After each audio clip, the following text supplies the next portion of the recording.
performer for everybody to enjoy as we bring him up to the stage. Charles Hydes is a 24-year-old graduate of the University of Central Florida with his bachelor's in English writing. He's been writing for as long as he can remember. As a poet, Charles has completed in poetry slams all over the country, including Richmond, Virginia, Chicago, Austin, Texas, Washington, D.C., and most recently, the Fayette, North Carolina, and most recently, sorry about that, I need a comma in here. And most recently, Fayetteville, North Carolina, and St. Louis, Missouri. Earlier this year, he released his first poetry book, Heart Feelings, which is, can we say that again? Heart Feelings. Heart Feelings. Which is available on Amazon. All right, so without any further ado, I bring to you Charles Hydes, everybody. Charles, come to the stage.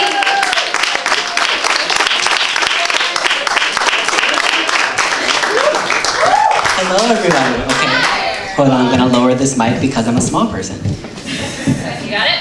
Sorry.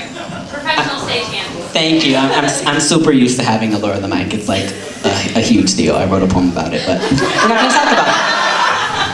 Actually, okay. So because I'm a small person, I feel very strongly about small people and small people rights. So I'm gonna do a quick poem about how hard it is to be a short person because I feel like a lot of you guys don't understand.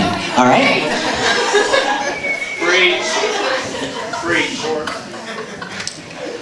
So guys, I have this disease. Actually, it's more of a condition that puts me in a position where people always look down on me. I diagnosed myself the day the cable man asked to see my ID. He squared up and told me there was no way I was 18. See, he wasn't trying to be mean. He'd just been messed up by my chemical makeup. My condition isn't taught about in schools. You can't find it in textbooks. Scientists are still studying its origin. It's a condition uncommonly known as, and please tell me if you've heard of it, Ariana Grande syndrome. So for those who are unaware, Ariana Grande syndrome is the major flaw in always looking like a minor. It was named after singer Ariana Grande, who's known for being the literal exact opposite of her name. So we people who suffer from Ariana Grande syndrome seem to stop growing before we even start. Developing to look underdeveloped, maybe we just hit puberty so hard it stopped.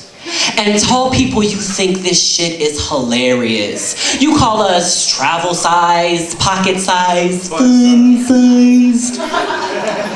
But ain't nothing fun about being old enough to pay taxes but too short to reach your cereal on top of the refrigerator. I am hungry and I am mini and I'm tired of being criticized for being bite-sized. So many people don't understand the issues caused by Ariana Grande syndrome. Our lives are a constant battle to see past the person in front of us. Or people asking if we're old enough to do shit. Or people using our heads as armrests. I mean, listen, that's just degrading and rude. And what makes you think a person our size can carry your weight? We're not kickstands, although we're small enough to be. It's time for short people to start getting the respect they deserve. There are plenty of people in this world with Ariana Grande syndrome who contribute a lot of great shit. For instance, Ariana Grande? I'm sure she sits on her stacks of money made from her 4 and counting #1 albums to help her see over her dashboard. But let's not forget Dr. Martin Luther King Jr. dreaming dreams big enough for this nation at 5'7", or how Mr. Spike Lee directed the world's attention from his stature to his films. Yep. I'm sure being 5'5" doesn't kill Kendrick's vibe. So tall people, you might want to check yourselves. Don't you know big change comes in small packages? We short people speak louder in order to be heard. We jump higher in order to be seen. You might look over us, but you can't overlook what we've done. Don't look at at the ocean and forget about the stream. Don't look at the tree and forget the seed. Remember, David and Goliath ended with Goliath on his back. So don't you get a big head just to have it chopped off. That human armrest of yours might just be the next Gandhi, or Beethoven, or Spud Webb. Check the World Wide Web and educate yourself. All the bark with twice the bite. We're changing this world with half the height. So you might look down on us now, but you'll look up to us later. Thank you,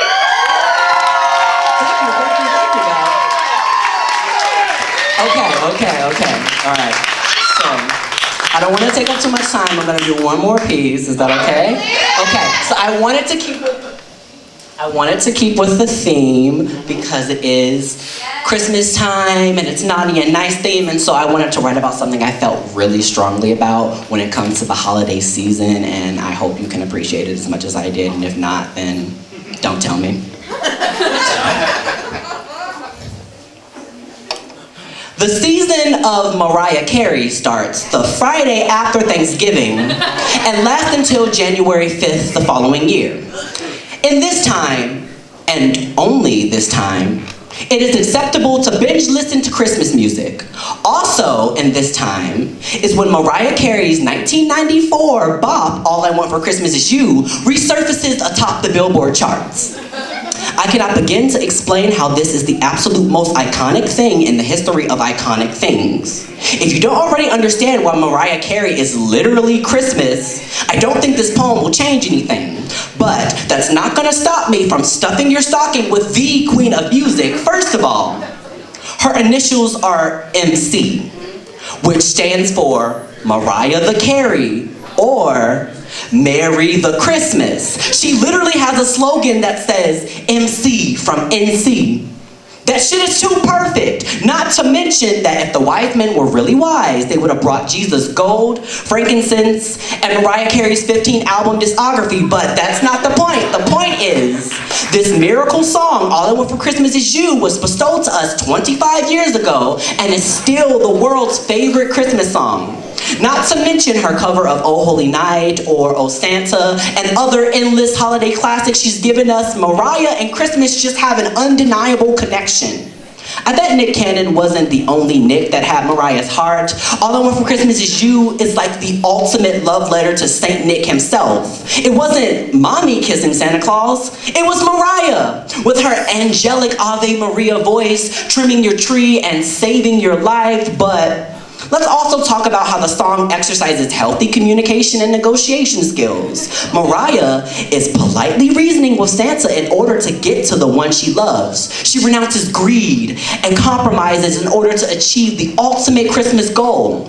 That's just genius rhetoric. I'd let her defend me in court, so I'm sorry, Michael Bublé, NSYNC, and Wham, Mariah's got you beat.